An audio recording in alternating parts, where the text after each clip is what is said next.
This is World Around the Clock program.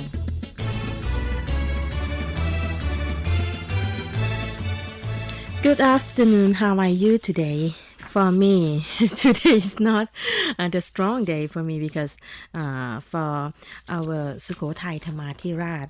staff member, for 3 days, this is the last day of our annual medical checkup. And to be honest, when somebody, I mean the nurse, when she drew the blood from my vessel, it's quite a bit dizzy. That means my health is not that strong. And actually, for today, I intended to test my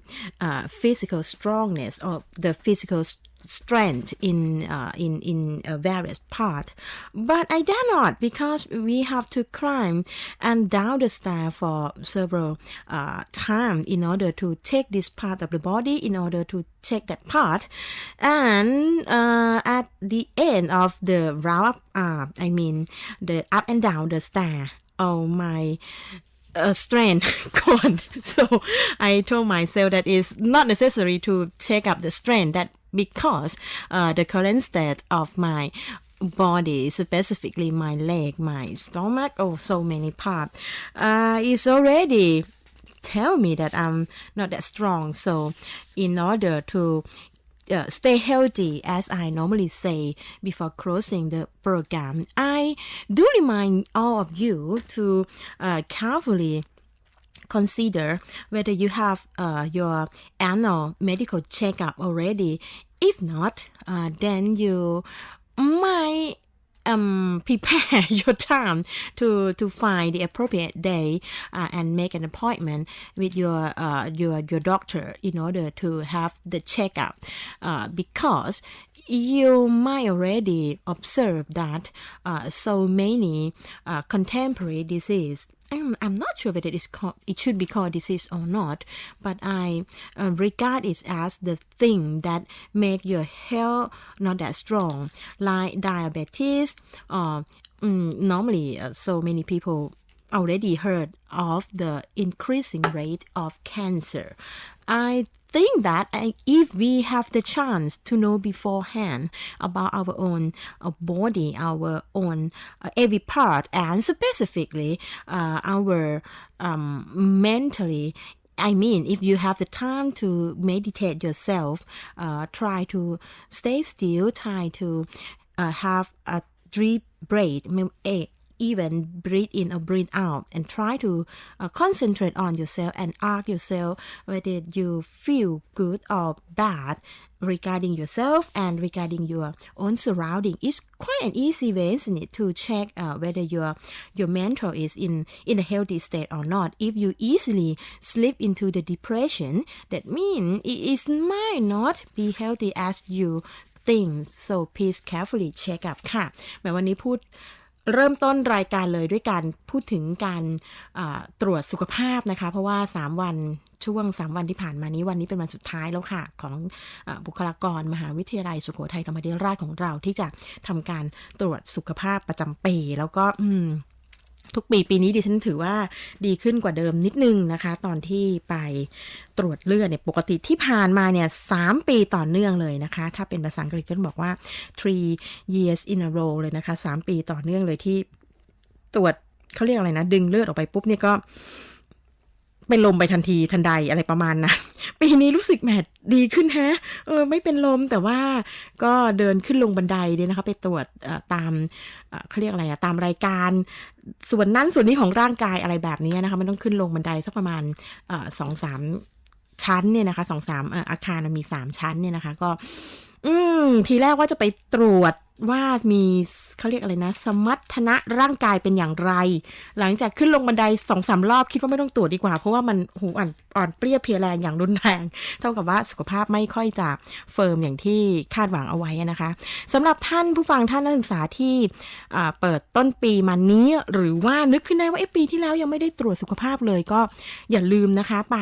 ตรวจสุขภาพนิดนึงเพราะว่าหลายสิ่งหลายอย่างเนี่ยถ้าเรารู้ล่วงหน้าออกรอเรือผิด ที่ไปหน่อยนะคะถ้าเรารู้ล่วงหน้าเนี่ยเราก็อาจจะสามารถใช้วิธีการป้องกันได้นะคะเราเรียกกันในทาง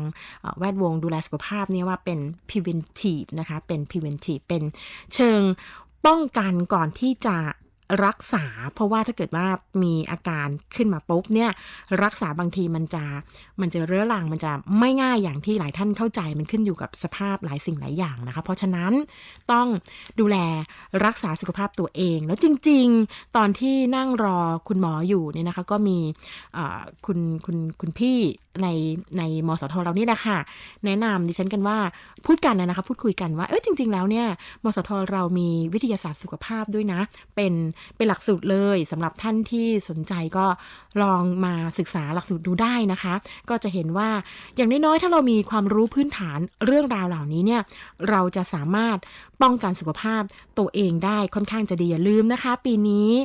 ดิฉันเห็นรีพอร์ตของ UN อันนี้ก็อึ้งๆอยู่เหมือนกันเนาะก็คิดอยู่เหมือนกันนะคะว่าเดี๋ยวสักพักนึงแต่เข้าใจไปเองนะคะว่า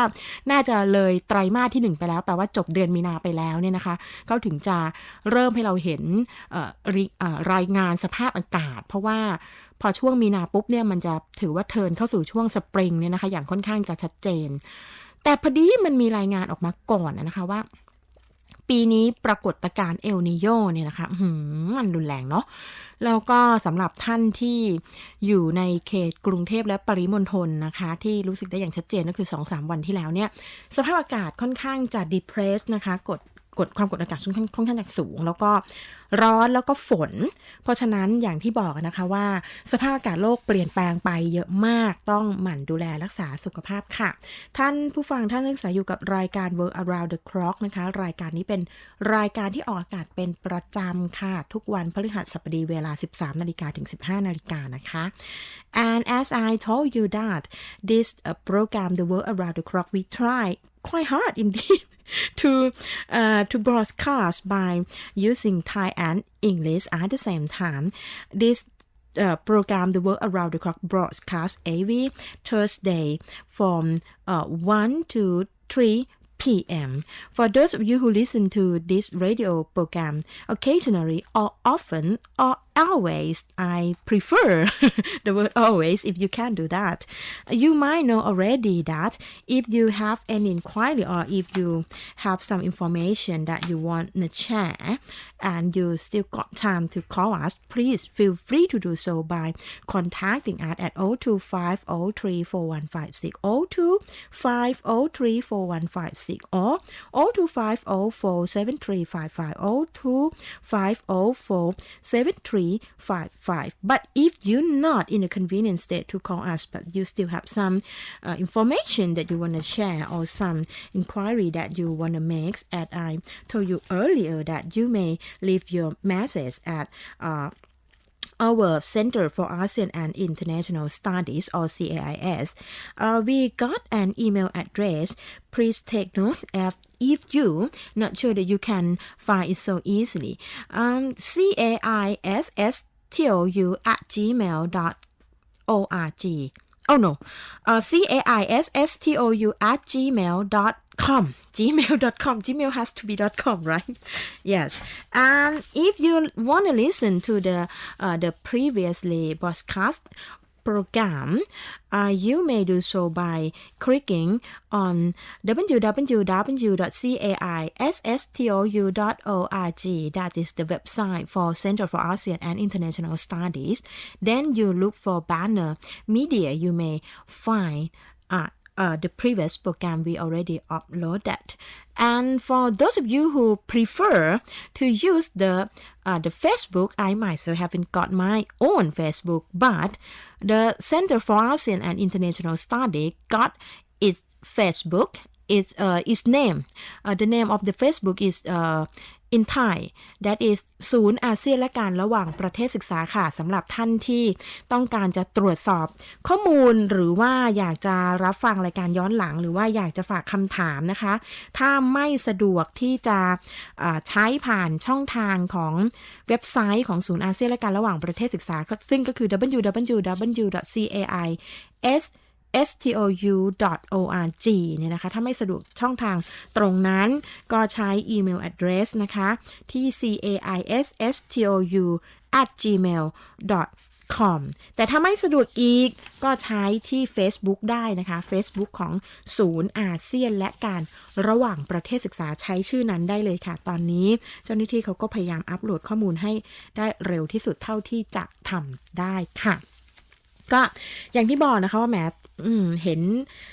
รายงานสภาพอากาศของเอลนิโญแล้วมันดูแล้วไม่ค่อยดีเลยเพราะว่าไม่ต้องให้เขารายงานเราก็รู้สึกเองได้ส่วนหนึ่งนะคะว่าสภาพอากาศเปลี่ยนแปลงค่อนข้างจะเยอะแล้วที่กังวลที่ดิฉันกังวลเนี่ยเพราะว่ามันจะไปส่งผลต่อการเติบโตของพืชพันธุ์ธัญญาหารนี่ดีนะคะที่ยังไม่เห็นว่าเขารายงานว่าอุณหภูมิของน้ำทะเลเนี่ยสูงขึ้นหรือเปล่าเพราะว่าเมื่อหลายปีก่อนที่ดิฉันเคยเอามาพูดเป็นตั้งแต่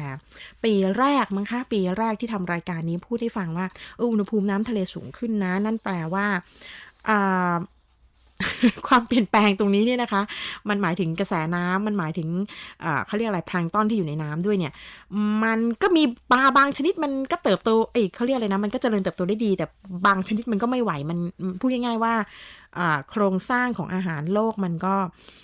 จะเปลี่ยนอยู่เหมือนกันดิฉันก็ลุ้นๆอยู่นะคะว่าจะมีใครรีพอร์ตอะไรยังไงไหม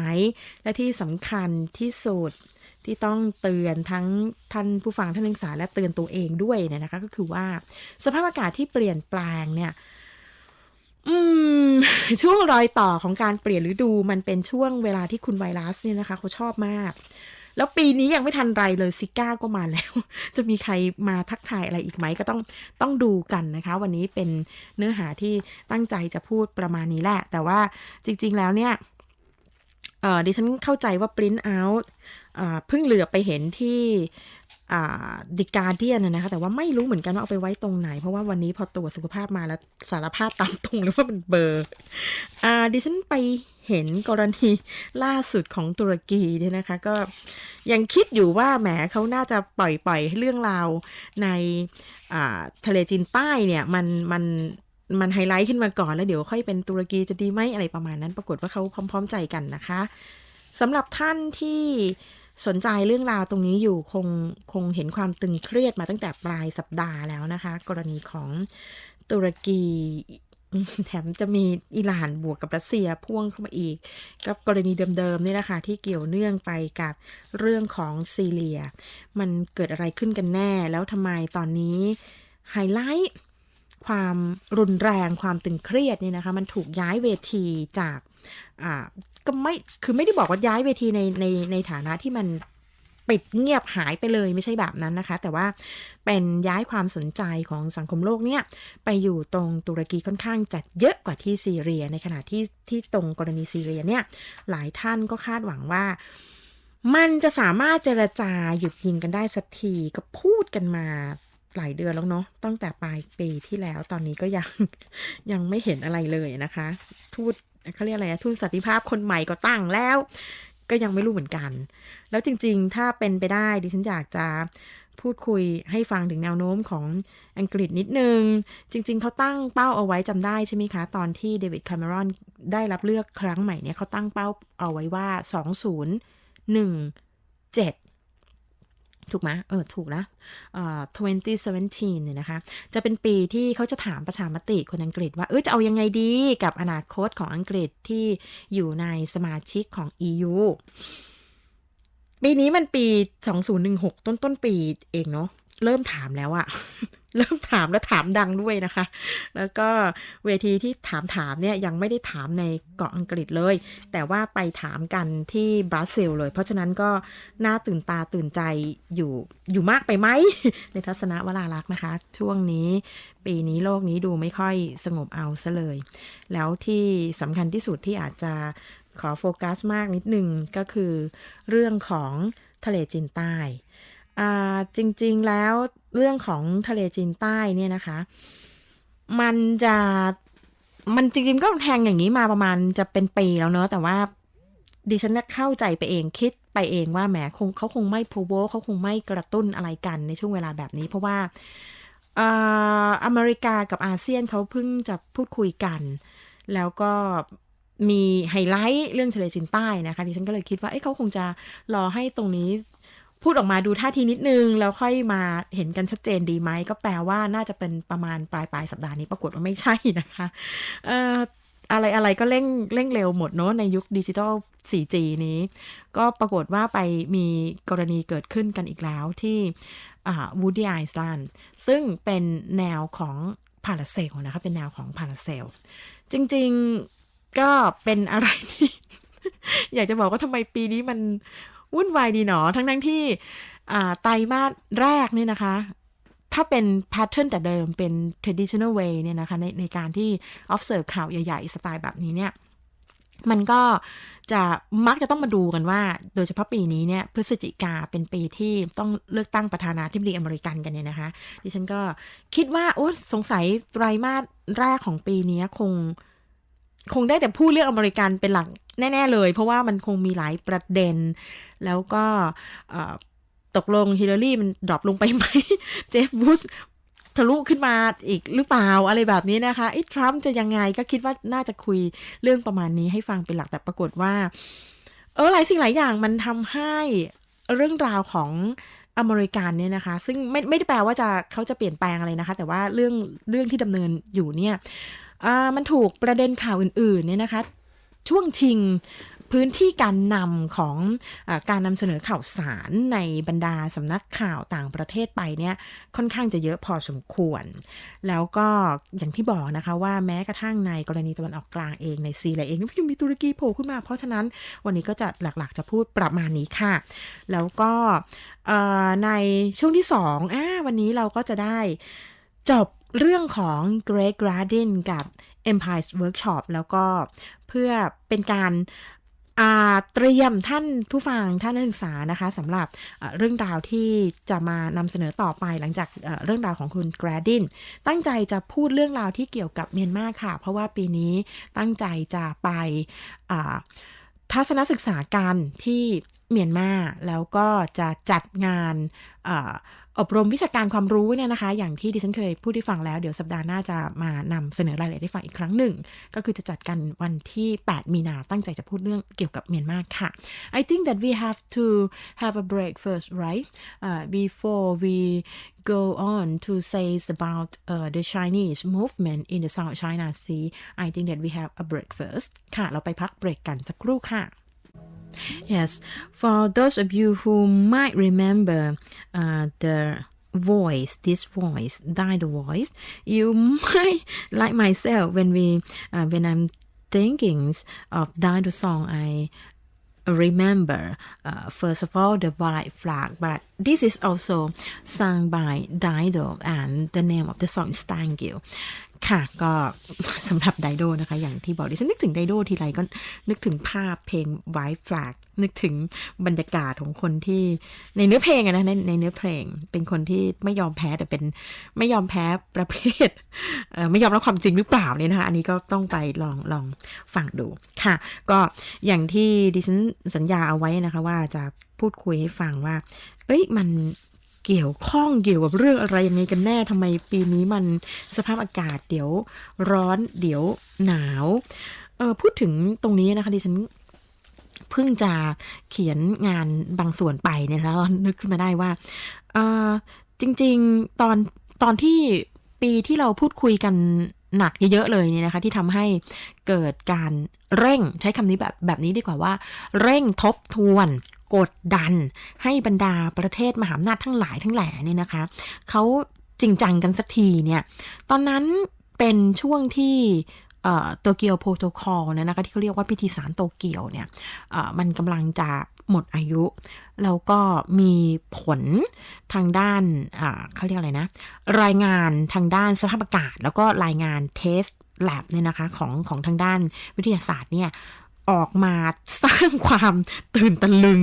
พอสมควรทีเดียวปีประมาณสักปี09เนี่ยนะคะ2009นึกบรรยากาศด้วยนะคะ2009เนี่ยเป็นปีที่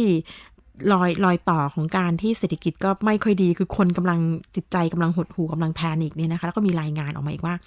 โลกเนี่ยก็เขาไม่สบายเนื้อสบายตัวอย่างรุนแรงอากาศก็ร้อนขึ้นอย่างมากแล้วก็อาจจะทำให้ เขาเรียกอะไรไอซ์แคปแผ่นน้ำแข็งเนี่ยนะคะที่เคลือบคลุมอยู่ตามยอดสูงๆของโลกเนี่ยนะคะถ้านึกอะไรไม่ออกดิฉันอยากให้นึกถึงภาพของเอเวอเรสต์เป็นเทือกเขาเขาเรียกอะไรนะพีกอะยอดเขาที่สูงที่สุดของเทือกเขาหิมาลัยแล้วก็นึกย้อนเลยนะคะว่าหิมาลัยมันเป็นเทือกที่ยาวมากหิมาลัยมันก็จะไปถึงเทียนซานถึงภูมิภาคที่ดิฉันชอบเอามาเล่าให้ฟังก็คือภูมิภาคจีนใต้จีนตะวันตกแล้วก็เลื่อยมาทางเราเนี่ยอันนี้เป็นแค่ยอดเดียวนะคะถ้าสมมุติว่าในยุโรปก็อยากให้นึกถึงประเภทแบบเซอร์แมสในสวิตอะไรประมาณนั้นแอลอะไรพวกนั้นแอลไพแอนดิสอะไรพวกนั้นอะช่วงปี09เนี่ยเขาก็กังวลกันมากว่าแต่ตอนนั้นมันร้อนจริงๆอะเนาะเป็นปีหนึ่งที่คนสังเกตเห็นถึงปรากฏการณ์เอลนีโญอย่างรุนแรงแล้วก็พูดกันว่าร้อนขนาดนี้เนี่ยน้ำแข็งมันจะละลายไหมตอนนั้นก็ตื่นตระหนกตกใจกันไปเยอะนะคะแล้วก็บอกว่าระดับน้ำทะเลมันจะสูงขึ้นไหมซึ่งตอนนี้นะคะดิฉันเห็นข้อมูลวิทยาศาสตร์พอดีเขียนเรื่องตรงนี้พอดีเนี่ยก็เลยเอามาเล่าให้ฟังดีกว่าก่อนที่จะมาพูดเรื่องเอลนีโญเนี่ยก็เห็นว่าระดับน้ำทะเลสูงขึ้นไหมก็สูงขึ้นนะแต่ว่าไม่ได้สูงเร็วในอัตราที่เรากังวลเพราะฉะนั้นผลวิทยาศาสตร์เป็นตามนั้นไหมก็เป็นนะแต่ว่าอัตรายังไม่ใช่อย่างที่เคยคาดการณ์กันเมื่อประมาณปี2009และอันนี้น่าตกใจตรงที่ว่าเขาสำรวจมาแล้วนะคะว่าในบรรดาพื้นที่ภูเขาสูงที่มีไอซ์แคปคือแผ่นน้ำแข็งปกคลุมเนี่ยในหลายๆที่ก็มีอัตราการละลายของน้ำแข็งเนี่ยนะคะที่ต้องจับตานิดนึงแต่ว่าในเทือกเขาหิมาลัยเนี่ยกับไม่มีภาวะที่น่าก่อความกังวลที่อยู่ในภาวะที่อาจจะทำให้เกิดการแตกตื่นได้เนี่ยนะคะต้องโชคดีตรงนั้นทำไมดิฉันถึงต้องพูดเรื่องหิมาลัยให้ฟังเยอะนิดนึงนะคะเหตุผลก็เพราะว่าเทือกเขาหิมาลัยเนี่ยเป็นต้นกำเนิดของแม่น้ำสายสำคัญมากๆที่เกี่ยวข้องกับภูมิภาคเอเชียของเราเยอะนะคะเอาถ้าดิฉันเชื่อว่าพูดออกมาเนี่ยท่านผู้ฟังท่านนักศึกษารู้จักชื่อแม่น้ำเหล่านี้ทั้งนั้นแหละแต่ว่าจะดีกว่านี้มากเลยนะโดยเฉพาะท่านนักศึกษารัฐศาสตร์โดยเฉพาะนักศึกษาความสัมพันธ์ระหว่างประเทศเนี่ยถ้ารู้ชื่อแล้วรู้ด้วยว่าตัวแม่น้ำมันอยู่ตรงไหนนะคะก็จะดียิ่งขึ้นเช่นแม่น้ำที่เกี่ยวข้องกับกรณีของตรงนี้เนี่ยนะคะดิฉันอยากให้นึกถึงแม่น้ำสินธุแม่น้ำคงคาแม่น้ำโขงแม่น้ำแยงซีเกียงแล้วก็แม่น้ำเหลืองเพราะฉะนั้นพวกนี้คือพื้นที่ที่เป็นอู่ข้าวอู่น้ำทั้งสิ้นแล้วก็ถ้าเกิดว่ามีการเปลี่ยนแปลงเช่นไม่ว่าจะเป็นระดับน้ำสูงขึ้นระดับน้ำลดลงมันล้วนแล้วแต่เกี่ยวข้องกับเรื่องราวของการเขาเรียกอะไรการเพาะปลูกแล้วก็การเดินทางพูดง่ายๆมันเกี่ยวข้องกับชีวิตทั้งหมดก็โชคดีอยู่อย่างนะคะว่าลักษณะของงานเขาเรียกอะไรลักษณะของข้อมูลทาง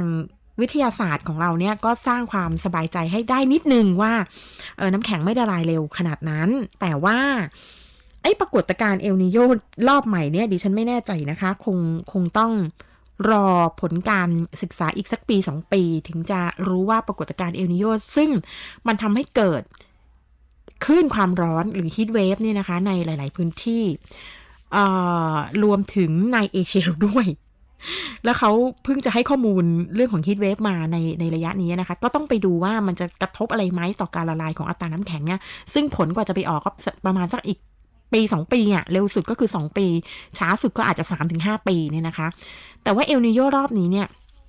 ที่บอกเนี่ยนะคะที่มันน่ากังวลเนี่ยเพราะว่าคลื่นความร้อนตรงนี้เนี่ย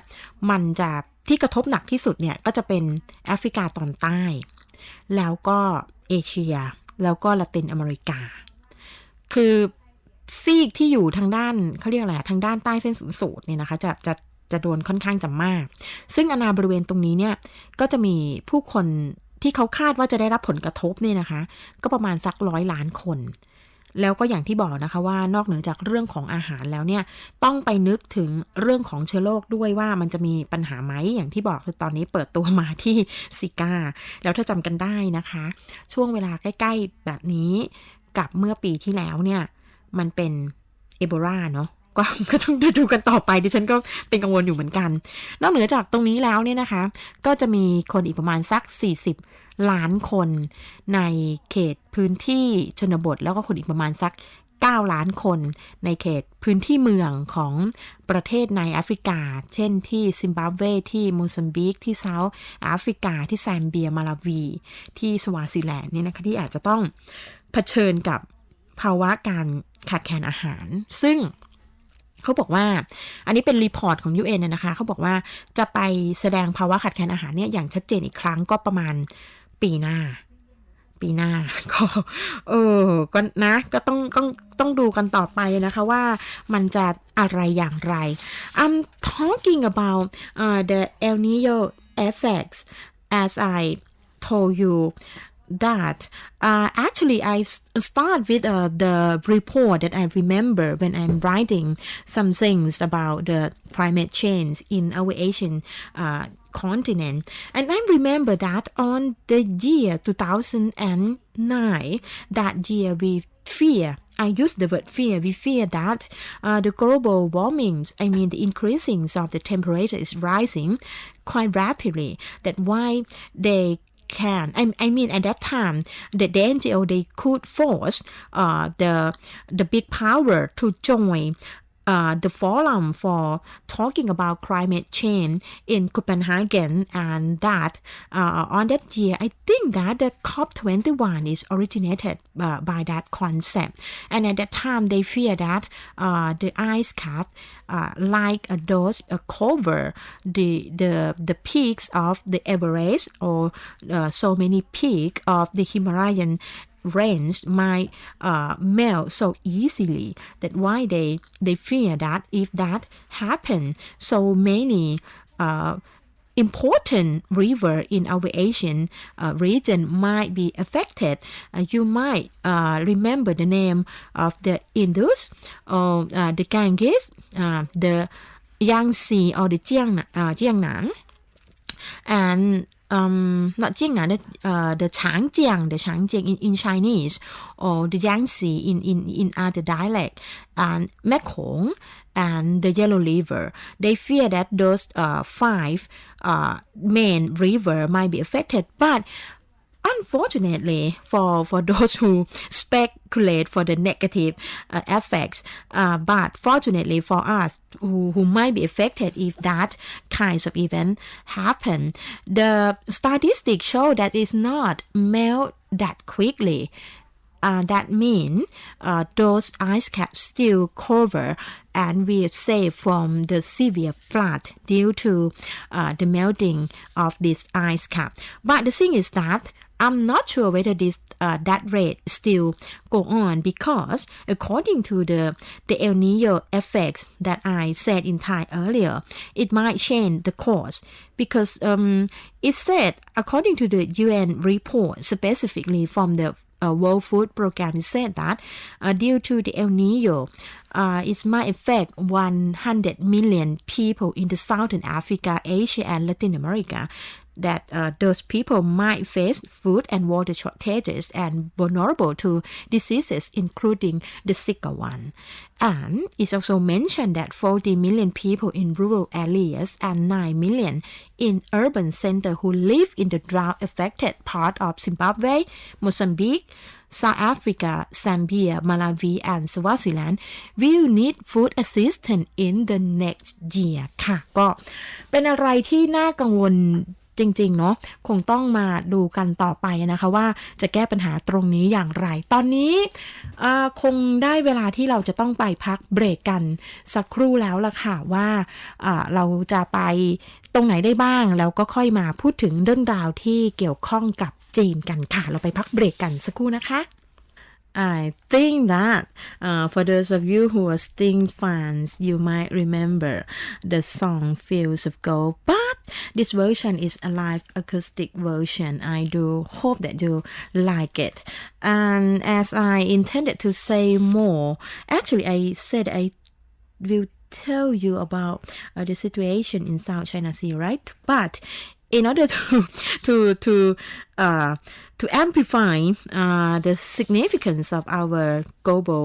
warming or our climate change, I like to mention a bit about the situation, quite severe and strange one in America. I will tell the audience in Thai first, and then I will convert into English to you all. ค่ะก็อย่างที่บอกนะคะว่าแหมก่อนที่ตั้งใจจะไปพูดเรื่องของทะเลจีนใต้พอดีเหลือไปเห็นสิ่งที่เตรียมเอาไว้แล้วก็หาทีละหามันไม่เจอนะคะตอนนี้เจอแล้วก็เลยจะพูดให้ฟังสักเล็กน้อยเพื่อให้เห็นภาพนะคะว่าความเปลี่ยนแปลงสภาพอากาศเนี่ยแล้วก็เรื่องราวที่มันดูเหมือนจะสมัยหนึ่งนะคะสมัยเด็กๆดิฉันเรียนหนังสือเนี่ยเวลาพูดเรื่องความเปลี่ยนแปลงสภาพอากาศทุกคนก็อุ๊ยตายแล้วมันดูไกลตัวมากเลยตอนนี้มันไม่ใช่แล้วนะคะแล้วก็ในช่วงตั้งแต่ปลายปีที่แล้วจนกระทั่งถึงตอนนี้เนี่ยนะคะอเมริกาเนี่ยดูจะเป็นประเทศที่โดนหนักหนาสาหัสมากเลยอ่ะช่วงที่ผ่านมาเนี่ยนะคะในช่วงสัปดาห์ที่ผ่านมาเนี่ยก็จะมีกรณีปัญหาที่ความหนาวเย็นก็ยังไม่หายไปนะคะให้นึกถึงนิวยอร์กเมื่อประมาณสักสัปดาห์2 สัปดาห์ที่แล้วเนี่ยก็หนักหนาสาหัสตอนนี้ก็มีลมที่เป็นพายุเกลลูกเห็บด้วยแบบนี้ด้วยนะคะหิมะเนี่ยมันมีอยู่แล้วล่ะแต่ว่ามีลูกเห็บเนี่ยเสริมเข้ามาในพื้นที่ฝั่งตะวันออกของอเมริกาแล้วก็ที่หนักหนาสาหัสปีนี้ดิฉันสงสารนิวยอร์กมากเลยนะปีนี้นี่นิวยอร์กนี่ cancel flight บ่อยมากแล้วก็ไอการที่พายุฤดูหนาวเข้ามาในช่วงไม่กี่วันที่ผ่านไปเนี่ยนะคะก็ทำให้นิวยอร์กเนี่ยต้อง cancel flight ไปอีกประมาณ 1,600 ไฟล์แล้วก็ถ้าเลื่อนสายตามองแผนที่ลงมาข้างล่างนิดนึงเนี่ยนะคะแถบ East Coast เหมือนกันแต่ว่า East ค่อนมาทาง South ด้วยเนี่ยก็จะมีปรากฏการณ์ของทอร์นาโด เยอะมากแรงลมก็เยอะแล้วก็เป็นทอร์นาโดที่นำพามาซึ่งทั้งลูกเห็บนี่นะคะเฮลเนี่ยแล้วก็ฝนที่กระหน่ำมากมายมหาศาลปีนี้คงไม่ใช่ปีของอเมริกันสักเท่าไหร่นักใครก็แล้วแต่ที่ขึ้นมาเป็นประธานาธิบดีคนต่อไปเนี่ยนะคะอาจจะต้องคำนึงในเรื่องของการแก้ปัญหาที่จะเชื่อมโยงอย่างใกล้ชิดกับปัญหาสังคมเพราะจริงๆปีนี้10 ปีไหมน่าจะ10 ปีเนาะของแคทรีนาหรือเปล่าจำได้ใช่ไหมคะจำพายุแคทรีนาได้ใช่ไหมคะที่เผยให้เราเห็นความจริงอยู่อย่างหนึ่งว่าสังคมอเมริกันที่ว่ากันว่าทุกคนเท่าเทียมเนี่ยนะคะแต่ว่าการแก้ปัญหาแคทรีนานั้นอาจจะดูไม่ใช่จะอย่างนั้นสักเท่าไหร่แล้วก็ในพื้นที่ที่ตอนนี้เนี่ยทั้งพายุฝนทั้งแรงลมกันโชกไหนจะเรื่องของความหนาวเย็นเนี่ยมันก็จะทำให้กลุ่มคนที่อาจจะดูแลตัวเองโดยลำพังได้ไม่ดีนักเนี่ยอาจจะต้องพึ่งพิงเงินช่วยเหลือหรือว่าพึ่งพิงนโยบายของรัฐบาลเนี่ยก็ต้องมาดูกันว่าปัญหาแบบนี้อเมริกันจะแก้อย่างไรต่อไป I'm talking about the winter storm that hit U.S. East Coast and tornado that tears the southern part of the United States. I got this from Reuters. It said that an expensive winter storm bore down on the U.S. East Coast on the previous Monday and scattering almost 1,600 flights.And if you move your eyesight southward to the southern part, that part facing the tornado that tear down trees and flatten homes in the south. The thing is that this is the record-breaking cold intensified by gusting wind grip the United States northeast over the President's Day holiday weekend, the previous weekend. And apart from that, as I told you that the southern part, if you remember Katrina, the storm Katrina just a decade ago, around that part again, Mississippi, Alabama, and part of Florida still facing the heavy rain, hail, and tornado. So this year might not be a good year for those who might be the president-elect to observe or to have the social policy in mind and how the newly elected will be handle this kind of thing in the near future ค่ะก็ไม่รู้เหมือนกัน ต้องรอดูต่อไปนะคะสถานการณ์ค่ะก็มาพูดกันเรื่องของทะเลจีนใต้สักทีอันนี้ต้องบอกอย่างนี้นะคะว่าในฐานะคนที่ติดตามเฝ้าดูความเปลี่ยนแปลงตรงนี้มาตลอดเนี่ยเข้มข้นขึ้นเร็วขึ้นแล้วก็ของเล่นที่เขาขนกันเข้ามาเนี่ยก็น่าจับตามากยิ่งขึ้น จริงๆในช่วงต้นสัปดาห์นี้นะคะหลายท่านที่เป็นแฟนอาเซียนคงจะจำได้จริงๆประเทศไทยก็ออกข่าวเยอะแยะมากมายนะคะแต่ว่าด้วยความที่ตั้งต้นเอาไว้ว่าจะพูดเรื่องราวนอกประเทศเป็นหลักจะไม่ค่อยพูดถึงเรื่องราวในเมืองไทยมากนักก็จะขออนุญาตไม่พูดถึงในส่วนที่เกี่ยวกับไทยนะคะแต่ว่าการประชุมรอบนี้ที่เขาจัดที่แคลิฟอร์เนียเนี่ยนะคะที่บารักโอบามาเป็นประธานเป็นการประชุมที่เรียกว่าUS ASEAN Summit คือปกติอาเซียนจะมีหลายซัมมิตนะคะมีอาเซียนซัมมิตมี East Asian Summit แล้วก็มีอาเซียนกับ Dialogue Partner Summit ในกรณีของ US ASEAN ครั้งนี้เป็นโครงสร้างของอาเซียนกับDialogue Partner ซึ่ง Dialogue Partner ในที่นี้เนี่ยก็คือ US แล้วก็ต่างคนก็ต่างมีประเด็นนะประเด็นที่ทางอเมริกันเขาอยากเห็นชัดเจนแล้วก็ประเทศทางอาเซียนหลายๆประเทศโดยเฉพาะฟิลิปปินส์เวียดนามแบบนี้นะคะเขาอยากเห็นชัดเจนมากยิ่งขึ้นก็คือเรื่องของความสงบและสันติภาพในSouth China Sea ในทะเลจีนใต้ซึ่งอเมริกันก็เอาเรื่องนี้ไปผูกโยงกับเรื่องของการที่อยากจะได้รับความร่วมมือจากกลุ่มประเทศอาเซียนจำนวนมากที่ยังไม่ได้แสดงความสนใจว่าจะเข้าเป็นส่วนหนึ่งของ TPP ก็คือ Trans Pacific Partnership ซึ่งก็มีหลายประเทศนะคะที่อยู่ตรงนี้ด้วยก็แน่นอนก็จะมีประเทศอย่างเวียดนามอยู่มีเวียดนามมีสิงคโปร์อะไรแบบนี้นะคะไทยใช้คำว่าพิจารณาอะไรแบบนี้มาหลายปีเหมือนกันก็ยังไม่เห็นความชัดเจนในระหว่างที่กำลังพูดคุยกันเรื่องนี้อยู่เนี่ยนะคะแล้วก็ท้ายที่สุดจริงๆบารักโอบามาเนี่ยเขาก็พูดออกมาอย่างชัดเจนนะคะว่าสหรัฐอเมริกาเนี่ยก็ยังจะส่งกองกำลังเนี่ยเข้าไปลาดตระเวนทั้งน่านฟ้าทั้งทางน้ำในบริเวณที่กฎหมายทางทะเลเนี่ยอนุญาตที่ทำได้แล้วก็เห็นว่ามันเป็นสิทธิที่นะก็เขาทำได้ล่ะส่วนหนึ่งแล้วก็สิ่งหนึ่งที่อยากจะ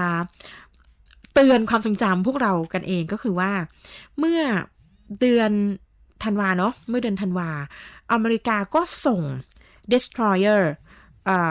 จำได้ใช่ไหมคะถ้าดิฉันจำชื่อไม่ผิดน่าจะเป็น USS Larsen เนาะเข้าไปในพื้นที่12ไมล์ทะเล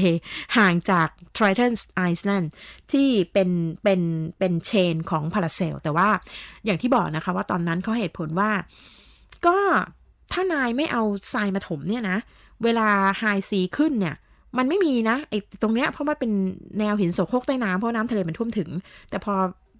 จีนถมปุ๊บมันเป็นเกาะขึ้นมาแล้วก็จะมานับว่าฉันเข้ามาใน12ไมล์ทะเลไม่ได้อันนั้นเป็นเหตุการณ์เมื่อเดือนธันวาจำได้ไหมคะแล้วถ้าจำได้ก่อนหน้านั้นก็ไม่ถึงเดือนดีประมาณสักเดือนพฤศจิกายนก็สหรัฐอเมริกาก็เอาปี52สำหรับหลายท่านที่เป็นแฟนภาพยนตร์สงครามหรือว่าติดตามข่าวสารการสงครามคงจะเห็นมันเยอะพอสมควรเอา B52 เนี่ยมาบินโฉบไปโฉบมา อยู่ในแถวแนวเกาะดิฉันจำไม่ได้ว่ามันเป็น Fiery Cross Reef หรือเปล่านะคะอันนั้นใกล้ไปทางฟิลิปปินส์แต่ว่าอยู่ในเชนของสปาร์ลีก็ประมาณเดือนพฤศจิกายนนี้เองแล้วก็บอกว่าทำไมก็ตามกฎหมายมันทำได้แล้วในระหว่างที่อเมริกาคุยกับอาเซียนอยู่นั่นแหละจีนก็บอกว่าจีนไม่ได้บอกนะแต่ว่าดาวเทียมเป็นดาวเทียมของบริษัทเอกชนนะคะดาวเทียมนี้ชื่อว่า ImageSat International เนี่ยเขาจับภาพได้ว่ามีการขนถ่ายแท่นปล่อยขีปนาวุธเนี่ยนะคะ8แท่นแล้วก็มีระบบติดตั้งเรดาร์ตรงนั้นด้วยเนี่ย เข้ามาในเขตพื้นที่ของ Woody Island ไอ้เจ้า Woody Island เนี่ยมันเป็นเกาะที่อยู่ในเชนของพาราเซลพอมีการเผยแพร่ไอ้เจ้าอันนี้ขึ้นมาในช่วงที่กำลังประชุมกันอยู่ก็ต้องดูกันต่อไปอะค่ะเพราะทำอะไรไม่ได้นอกจากต้องดู ว่าจะเกิดอะไรขึ้นต่อไปในอนาคตก็นะค่ะ I'm talking about the situation in South China Sea. If you remember or if you observe, you might already know that from the earlier this week on Monday and Tuesday, they got a summit. US ASEAN summit actually is part of the structure of ASEAN and dialogue partner summit. For this time, the dialogue partner is the US, and the US is the host country because they convene in California state. In that time, at that time, we know quite well that the US tried to urge so many members of ASEAN to be part of the TPP, the Trans-Pacific partnership. That is is estimated that if it's ruling so many country in the Pacific to be part of this TPP. The TPP might be the biggest trade areas in the world, but right now it's not like that. And apart from this TPP, ASEAN member like the Philippines and Vietnam, they try to urge the counterpart, I mean the US counterpart, to say firmly about the US stance regarding the South China Sea problem, and Barack Obama accept that invitation. Actually, Barack Obama said that freedom on navigation must be upheld and lawful commerce should not be impeded. The US will continue to fly, sail, and operate wherever international law allow. But the thing is that around the same time, the private company satellite called the ImageSat International revealed that they caught on the picture of the two batteries of 8 missile launcher and a radar system were deployed to Woody Island in the past week. And this Woody Island is part of the Paracel chain that's quite next to Vietnam. That's quite interesting, isn't it? Because if you remember, just in December last year, American destroyer, I think that is USS Larsen, came within 12 nautical miles of Triton's Island in the Paracel. And in the previous month, I mean in November, American has also conducted a sea and air patrol near artificial island built by China in the Spratly Island chain, including the two B-52 strategic bomber. That's quite interesting indeed ค่ะก็อย่างที่บอกนะคะว่าแหมมันเรื่องราวมันเร็วอ่ะ มันเร็วซะจน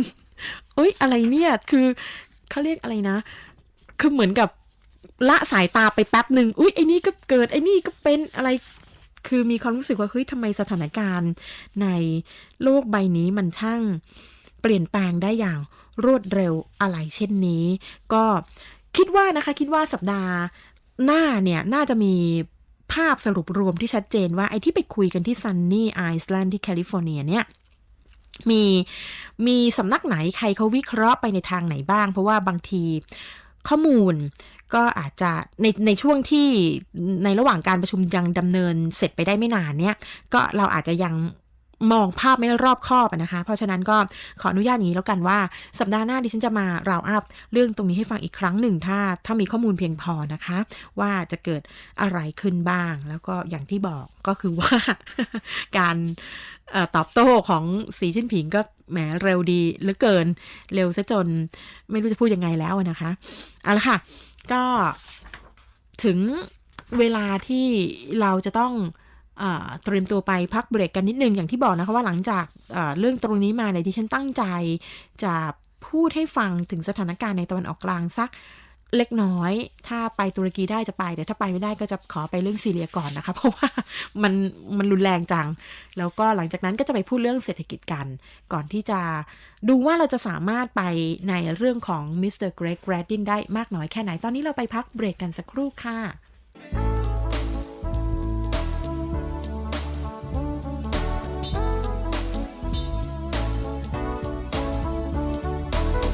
This is World Around the Clock program.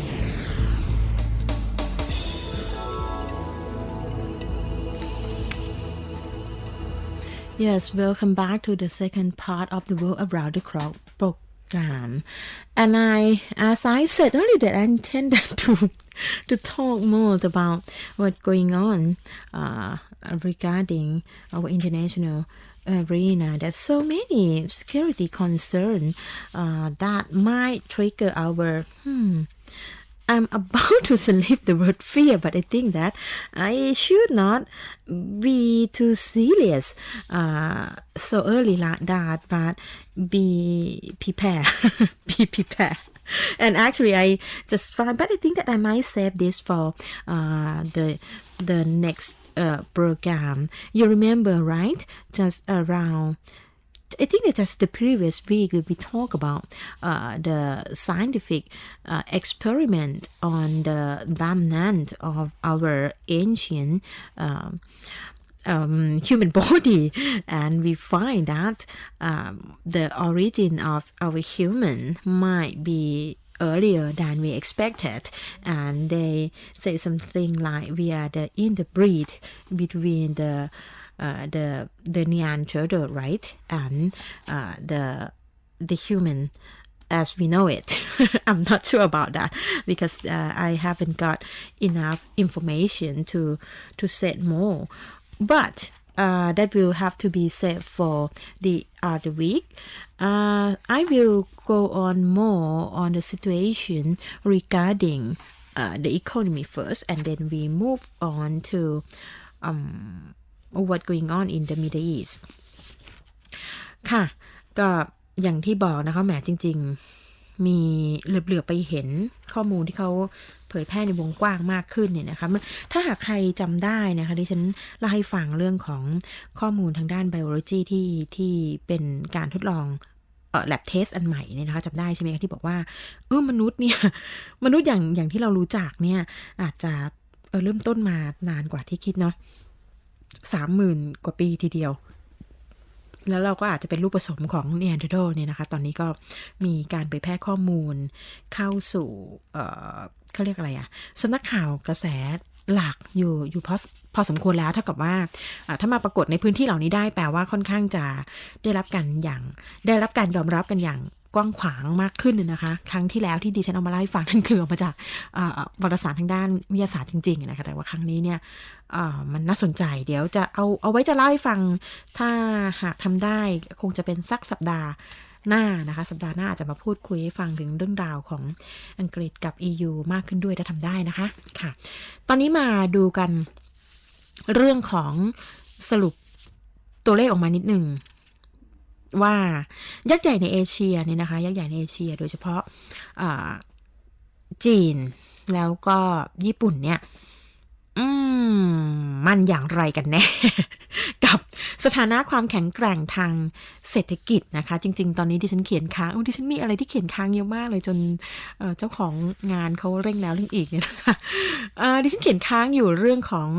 ศตวรรษแห่งเอเชียเนี่ยนะคะก็พอดีเห็นตัวเลขตัวนี้ก็พลาดเพียงนิดนึงจริงๆ ADB เนี่ยเขาออกรีพอร์ตออกมาเนี่ยนะคะเป็นรีพอร์ตที่คาดการณ์ความเปลี่ยนแปลงใน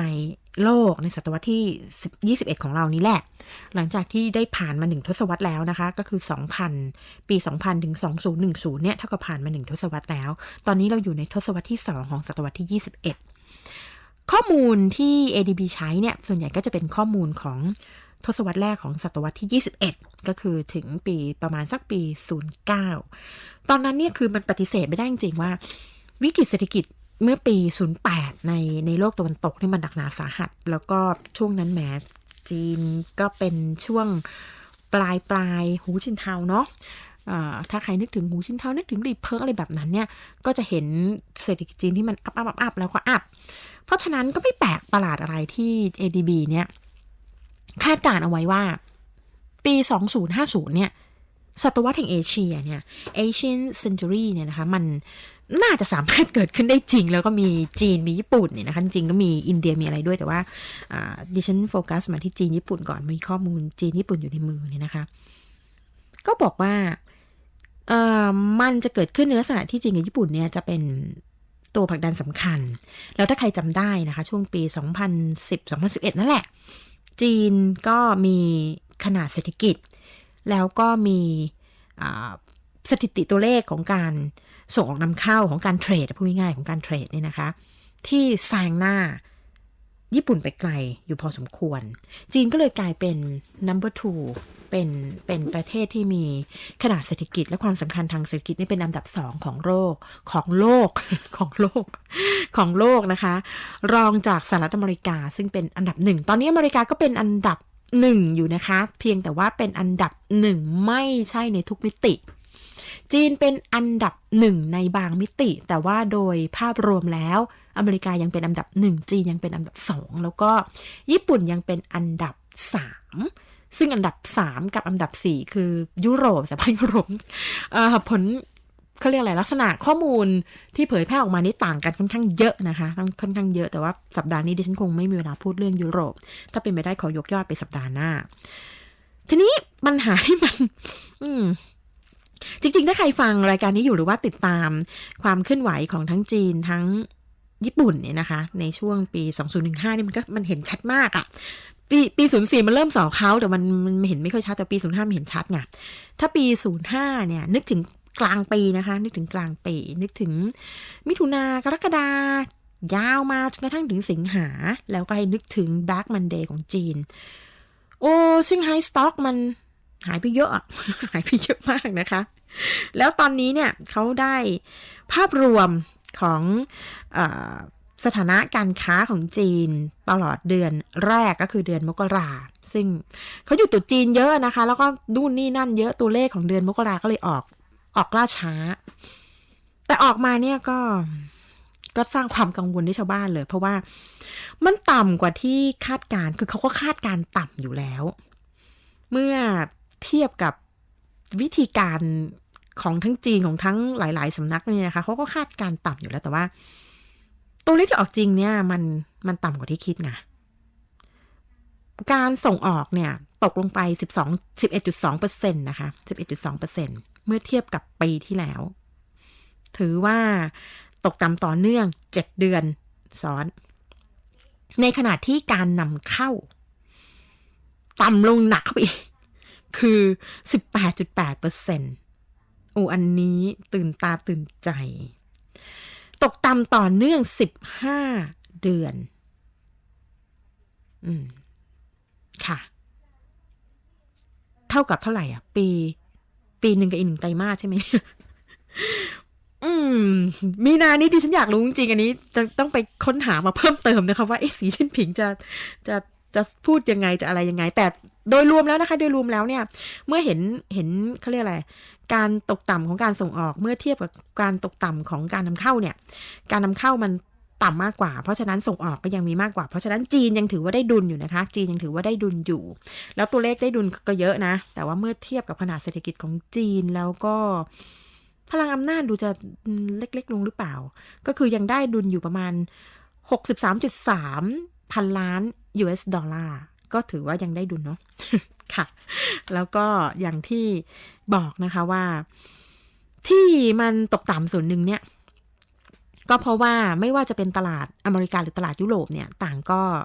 ไม่ดูดซับสินค้าจีนเนี่ยนะคะไม่ค่อยจะดูดซับสินค้าจีนเขามีปัญหาภายในของเขาเยอะเหมือนกันจีนส่งออกไปอเมริกาเนี่ยซึ่งเป็นตลาดใหญ่ที่สุดของจีนนะคะในการส่งออกเพราะฉะนั้นบางทีเห็นปักกิ่งกับเห็นวอชิงตันทะเลาะกันก็อย่าไปเขาเรียกอะไรอย่าไปยึดติดกับภาพของการทะเลาะมากเพราะว่าเขามีเบื้องหลังของเศรษฐกิจที่มันแน่นแฟ้นอยู่พอสมควรเนี่ยแต่ทั้งนี้ทั้งนั้นยอดการส่งออกที่พูดคุยให้ฟังในช่วงเวลานี้เนี่ยค่ะตกลงไป 9.9% เนาะ 9.9% แล้วก็ยอดส่งออกของจีนไปที่สหภาพยุโรปซึ่งเป็นคู่ค้าอันดับ2เนี่ยอันนี้ต่ำมากกว่าอเมริกาก็คือตกลงไปที่ 12% ก็อย่างที่บอกนะคะว่ายุโรปเองก็มีปัญหาปีนี้ยังไม่ทันไรเลยคาดการแล้วว่าอย่างน้อยๆก็500,000นะคะของผู้อพยพ500,000ก็จะแก้ปัญหากันอย่างไร I'm talking about the statistic I mean the economic statistic of the Chinese information they just recently released that China's January trade performance was worse than expected January export fell 11.2% from a year earlier, the seventh straight month of decline, while import tumbled 18.8%, the 15th month of decline. It's more than a year. But anyway, in sum, China posted a record trade surplus of $33.3 billion in January. But for your information, I like to say that for China's biggest export market, both the US and the EU is down quite a lot. China export to the US, the country's biggest market, fell 9.9% in dollar terms in January from a year earlier, while export to European Union, the second biggest market, fell 12%. Yes, it's quite interesting indeed. And apart from that, I like to say that the Japanese economy is not that good. Also, the Japan's economy shrank more than expected in the final quarter of last year as consumer spending and export slumped, adding to the hedges for the policymaker. Specifically, Mr. Shinzo Abe, if you remember, I mentioned time and again about the way that Abe tried to stimulate the Japanese economy by using the concept of Abenomics. And according to the statistic that I occasionally tell you why this radio program is quite utterly fail, isn't it? I'm not sure about that. That depends on how the BOJ or the Bank of Japan analyze it. But anyway, I think that so many people have to accept that Japan is shrank into the recession again. The gross domestic product contracted by an annualized 1.4% in October to December, bigger than a market forecast for a 1.2% decline and matching a full mark in the second quarter of last year. That means we might see something in the changing for the stimulus package again in order if Mr. Shinzo Abe try to cling on to the concept of Abenomics, he might try to create something new. I'm not sure about that. The thing is that the second biggest economy like Japan, they know quite well that rely on the export is quite hard for them. So they try to rely more on the consumption of their own society. But the thing is that the private consumption also down, fell 0.8%, exceeding market forecast of a 0.6%. It's quite interesting ค่ะก็อย่างที่บอกนะคะว่าจีนก็ไม่ค่อยดีญี่ปุ่นก็ตัวเลขไม่ค่อยดีอย่างยิ่งนะคะจีนนี่ยังใช้ข้อแก้ตัวเรื่องของการหยุดยาว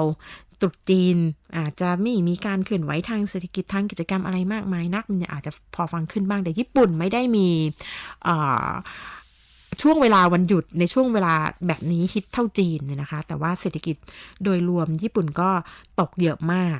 แล้วก็อย่างที่บอกนะคะว่ามันตกเนี่ยมันคู่กันเลยก็คือเอ็กซ์พอร์ตก็ตกแล้วก็การบริโภคภายในที่เคยคิดว่าจะเป็นจุดหลักในการกระตุ้นนโยบายเศรษฐกิจของญี่ปุ่นเนี่ยก็มันกระตุ้นไม่ขึ้นอ่ะพูดง่ายๆคือมันกระตุ้นไม่ขึ้นโดยรวมๆแล้ว GDP เนี่ยนะคะอยู่ที่ 4% ในช่วงไตรมาสสุดท้ายของปี 2015 เนี่ยนะคะซึ่งถือว่ามันก็ดูเหมือนจะโอเคอยู่ในระดับหนึ่งนะแต่ว่าถ้าหากมามองยอดของการบริโภคซึ่งคาดหวังว่ามันจะดีเนี่ยมันจะเป็นตัวทำให้เศรษฐกิจขับเคลื่อนเพราะว่าเศรษฐกิจญี่ปุ่นนะเวลานี้เนี่ยนะคะถ้าเทียบเป็นอัตราร้อยละของ GDP แล้วเนี่ยprivate consumption กับ domestic consumption เนี่ยมันครองส่วนแบ่งอยู่ถึงประมาณ 60% เนาะ160ก็ถือว่าเยอะแล้วพอมันต่ำลงหมายถึงว่าอัตราการเติบโตเนี่ยมันต่ำลงไป 0.8 เนี่ยคือมากกว่าที่คาดการไว้ถึง 0.2 เนี่ยมันก็กระทบกับเม็ดเงินจำนวนมากแหละก็ต้องมาดูกันนะคะว่าอาเบโนมิกเนี่ยจะมีอะไรมากระตุ้นอีกไหมเพราะเริ่มมีการเปรียบเทียบแล้วนะคะเริ่มมีการเปรียบเทียบว่าตั้งแต่อาเบะเข้ามาดำรงตำแหน่งครั้งเนี้ยในนี้เป็นครั้งที่2นะคะของอาเบะเนี่ยหลังปี2012มาเนี่ยเศรษฐกิจโดยรวมเนี่ยมันต่ำไปแล้ว 1.8% นะเมื่อเทียบกับตอนที่ DPJ เนี่ยเขาเป็นรัฐบาลทวงถามกันแบบนี้นี่ LDP นี่เดือดร้อนเลยนะเนี่ยต้องมาดูกันต่อไปนะคะว่าเขาจะแก้ปัญหาตรงนี้อย่างไรเอาละไหนๆก็ยังอยู่ในโซนของเอเชียตะวันออกก็ขอไปอีกสักนิดนึงเรื่องของจีนเขาถามอันนี้ไม่ได้เกี่ยวกับจีนโดยตรงแต่ว่าจีนกับอเมริกาเนี่ยเห็นไหมว่าถ้ามองแค่ทะเลจีนใต้อาจจะคิดว่าจีนกับอเมริกามันจะนั่งคุยกันรู้เรื่องมั้ยเนี่ยแต่ว่าถ้าเกิดว่ามองเลยขึ้นไปอีกนิดนึงเป็นปัญหาที่ข้ามสมุทรเกาหลีนะคะอย่าลืมนะคะเมื่อไม่นานมานี้เองเพิ่งปล่อยขีปนาวุธ มิสไซล์เนี่ยนะคะระยะพิสัยไกลแล้วด้วยเนี่ยที่บอกว่าเป็นดาวเทียมนั่นน่ะก็ไปกระตุ้นมากมายเมื่อสัปดาห์ที่แล้วก็ไปกระตุ้นให้เกาหลีใต้เขาระงับตัดไฟนิคมเกซองเนี่ยนะคะแล้วก็พอระงับตัดไฟปุ๊บมันก็ไปกระทบกับการผลิตของเขาเรียกอะไรกระบวนการผลิตของนิคมอุตสาหกรรมเกซองตรงนั้นเนี่ยนะคะแล้วเจ้านิคมเกซองเนี่ยมันก็เป็นแหล่งสำคัญในการที่ช่วยให้เกาหลีเหนือเนี่ยเขาได้เงินตราสกุลต่างประเทศพอมันหยุดปุ๊บเกาหลีเหนือเขาก็บอกเกาหลีใต้ไงเธอทำแบบนี้นี่เธอตั้งใจจะก่อสงครามหรือพูดกันรุนแรงขนาดนั้นนะคะทาง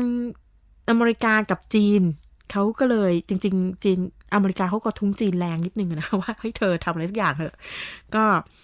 ทั้งรัฐมนตรีของทั้งสองฝ่ายเนี่ยเขาก็นั่งคุยกันนะคะแล้วก็บอกว่า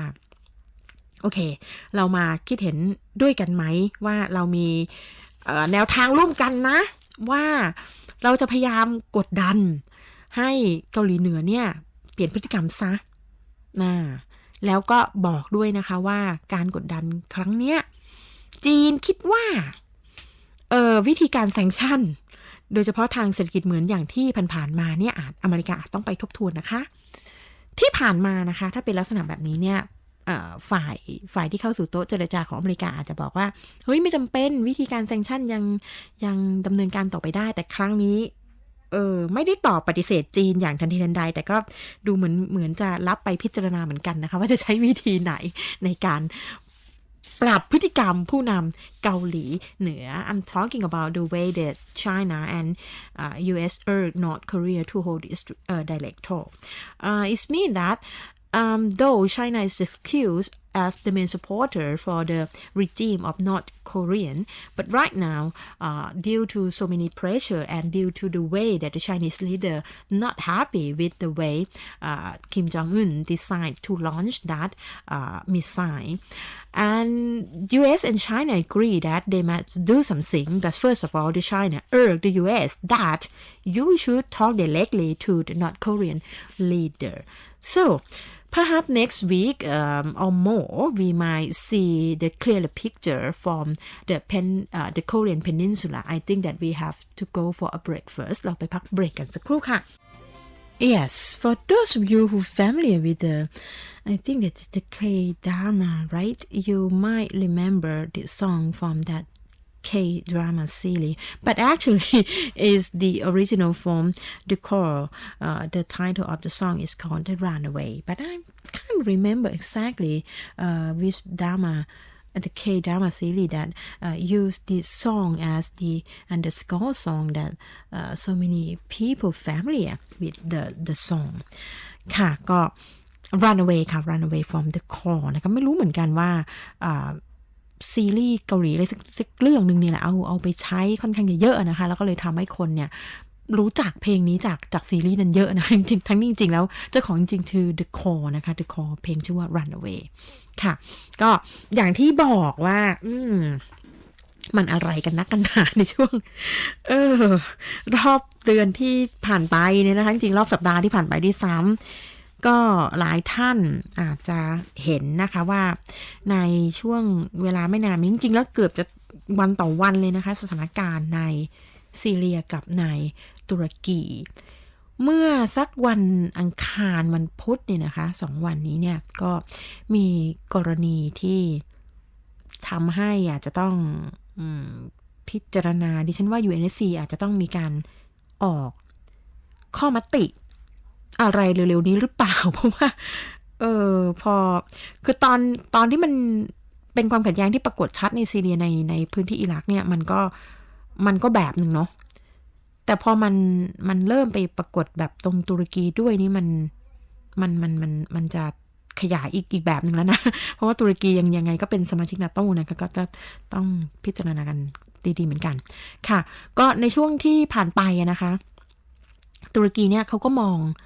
องไปที่รัสเซียอย่างรุนแรงเลยคือตอนนี้เนี่ยซีเรียรัสเซียอิหร่านแล้วก็เคิร์ดเนี่ยนะคะถูกมองว่าเป็นอีกกลุ่มหนึ่งเลยแล้วก็อย่าลืมนะคะว่าเมื่อประมาณสักปีกว่าถ้าจำกันได้กับพรมแดนเมืองตรงชายแดนของตุรกีตอนนั้นก็คือเพื่อที่จะร่วมไม้ร่วมมือกันเข้าไปสกัดกั้นการเติบโตของไอซิลตอนนั้นส่วนใหญ่จะใช้ชื่อว่าไอซิลเนี่ยนะคะก็ขอความร่วมมือของตุรกีให้กองกำลังของเคิร์ดก็กลุ่มนี้แหละดิฉันPeshmerga ชื่อประมาณนี้นะคะดิฉัน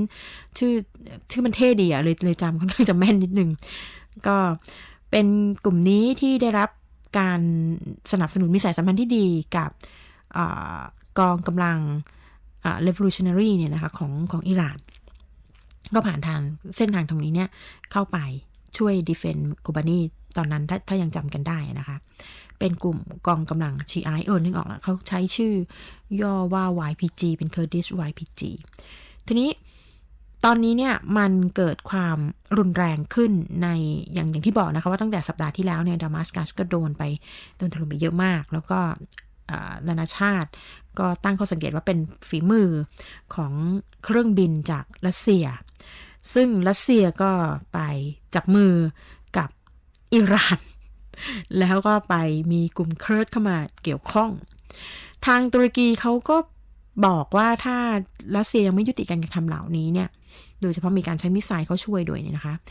เขาจะถือว่าเป็นอาชญากรรมสงครามนะทำแบบนี้มันเป็น obvious war crime นี่แหละแต่ก็ยังไม่เห็นมีเสียงตอบรับอะไรจากทางรัสเซียออกมานะคะยังไม่เห็นนะคะเพราะว่าล่าสุดที่เขาใช้คำว่าเป็น obvious war crime เนี่ยเป็นอาชญากรรมสงครามที่มันชัดเจนเนี่ยก็เพราะว่าไอ้เจ้ามิสไซล์นั้นน่ะมันไปโดนเป้าหมายที่ในทางสงครามถือเป็นเป้าหมายพลเรือน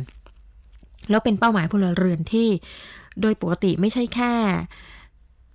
ต้องข้ามไปเนี่ยค่ะโดยปกติถือว่าเป็นเป้าหมายที่จะต้องได้รับการปกป้องดูแลเป็นพิเศษด้วยซ้ำไปเพราะว่าเป็นสถานพยาบาลแล้วก็เป็นโรงเรียนแต่ต้นสัปดาห์ที่ผ่านไปเนี่ยจรวดแล้วก็การปูพรมทิ้งระเบิดของรัสเซียเนี่ยไปทำให้สถานพยาบาลศูนย์พยาบาลเนี่ยนะคะพังเสียหายไป5แห่งทีเดียวแล้วก็โรงเรียนเป็นโรงเรียนเด็กเล็กด้วยนะคะอีก2แห่งพังเสียหายเพราะฉะนั้นทางตุรกีเขาก็บอกว่าเฮ้ยนี่มันเป็นอาชญากรรมสงครามแล้วนะอะไรประมาณนั้นในระหว่างที่มีข่าวนี้ออกมาไม่นานเนี่ยนะก็อีกวันรุ่งขึ้นเท่านั้นเองวันรุ่งขึ้นก็มีกรณีระเบิดเกิดขึ้นในอังการาเลยในตุรกีเลยเนี่ยนะคะก็มีผู้เสียชีวิตไปประมาณ28คนเป็นคาร์บอมเป็นกรณีคาร์บอมแล้วก็จริงๆเป้าหมายเนี่ย เป้าหมายอยู่ที่ขบวนรถส่งกำลังบำรุงเนี่ยนะคะขบวนรถตรงนี้เนี่ยที่ผ่านอยู่ในเส้นทางของแองการากำลังจะไปอย่างที่อื่นเนี่ยขบวนรถอยู่ตรงนี้แล้วพอเกิดคาร์บอมทันทีใดปุ๊บเนี่ยจริงๆผู้นำตุรกีเขาอยู่ในระหว่างกำลังเตรียมตัวเดินทางไปประชุมที่บรัสเซลส์ที่ดิฉันเล่าให้ฟังนี่แหละค่ะว่าบรัสเซลส์ครั้งนี้เนี่ยเขาพูดกันเรื่องของอังกฤษจะออกไม่ออก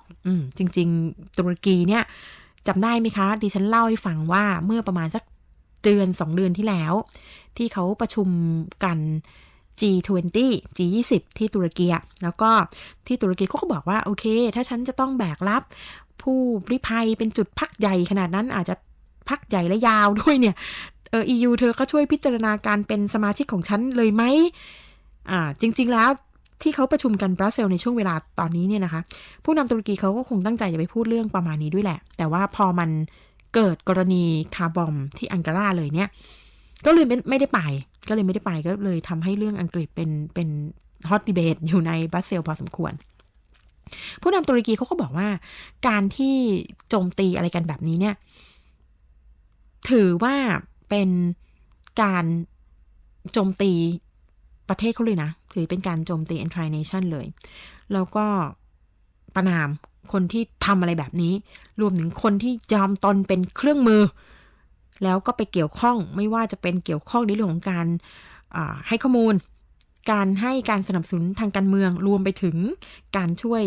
ขนย้ายสิ่งของอะไรพวกนี้ทั้งนั้นแหละและถึงแม้ว่าจะยังไม่มีใครประกาศอย่างชัดเจนตามเนื้อหาข่าวที่ดิฉันได้มาจนกระทั่งถึงวันเมื่อวานนี้นะคะจนกระทั่งถึงเมื่อวานนี้เนี่ยก็ยังไม่มีใครบอกออกมานะคะว่าระเบิดคาร์บอมตัวนี้เป็นฝีมือใครแต่ก็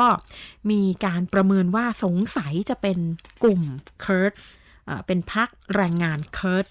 ที่เข้ามาเกี่ยวข้องอันนี้ก็นะ สงสัยดิฉันว่าเดือน2 เดือนนี่คงเรื่องราวประมาณตรงนี้เป็นหลัก I'm talking about the situation in the Middle East and the Near East. If you have observed that on Tuesday and Wednesday, they got a very serious explosion and the destruction in both Syria and in Ankara. Ankara is the capital of the Turkey. I will say about the situation in Syria first. The situation in Syria that they got a devastated event due to the missile and the airstrike. Because of that, 5 medical facilities and 2 schools were destroyed. And the Turkey mentioned, actually it should say that the Turkey accused Russian of an obvious war crime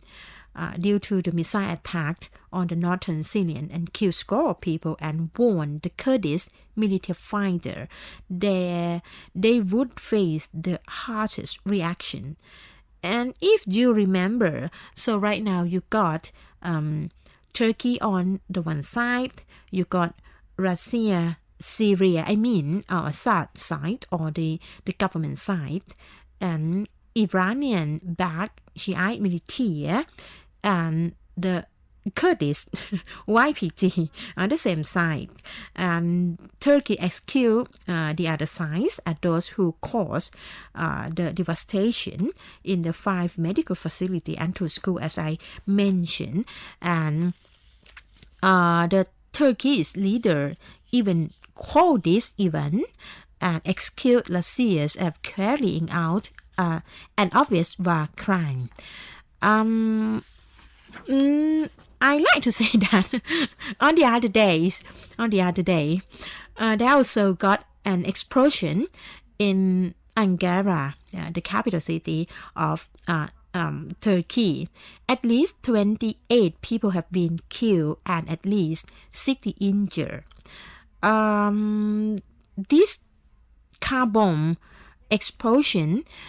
is said that aimed at a convoy of military vehicles as it passed through the administrative center of the Turkish state. This car bomb regarded by the deputy minister of Turkey as this attack did not only target our military personnel in the charter, this attack openly target our entire nation. We condemn those who carry it out, those who instrumentalize the perpetrator, and those who gave logistical, intelligence, and even political support to such attack. And even from the news that I got from the Guardian, is no clear mention that who is the main responsible for this car bomb, but so many analysts said that it might form the action of the militants from the Turkish outlaw Kurdish Worker Party. And if you link the two events together, and you might have a very more clearer idea that finally the Kurdish problem might resurface again. If you remember, I talked about this since that time that the Kurdish the Kurdish and the Iranian Shiite military joined hands together to defend Kobani. That in the time to come, the Kurdish might resurface, and it resurfaced earlier than I expected ค่ะก็อย่างที่บอกนะคะอันนี้ต้องติดตามนะเพราะว่าเคิร์ดในแถวๆนั้นเนี่ยไม่ใช่แค่เฉพาะตุรกีนะคะเพราะอยู่ตรงตะแคบชายแดนของหลายๆประเทศเนี่ยมัน20กว่าล้านคนนะโอ้มันมากกว่าลาวมากกว่าสิงคโปร์อะไรเงี้ยลาวกับสิงคโปร์รวมกันยังไม่ถึงครึ่งเคิร์ดเลยนะคะก็เป็นอะไรที่ต้องดูกันต่อไปนะคะว่ามันจะคลี่คลายตัวอย่างไรสถานการณ์ตรงนั้น I haven't got enough time to say more about the round-up event. I will talk more about the EU and the Brexit, or the way that the British might get out from the Brussels in the next week. Because for the next breaks, after we have the break, I will talk more about Mr. Graden book's The Empire Workshop. This should be the final for the book ค่ะเราไปพักเบรกกันสักครู่ค่ะ Yes, I do hope that you could decipher the tonation of the song. The song is called Luca, sung by Susan Vega. And why I said something like that, because if you heard the song before, or if you're familiar with the tonation of the lyric, the lyric, and if you observe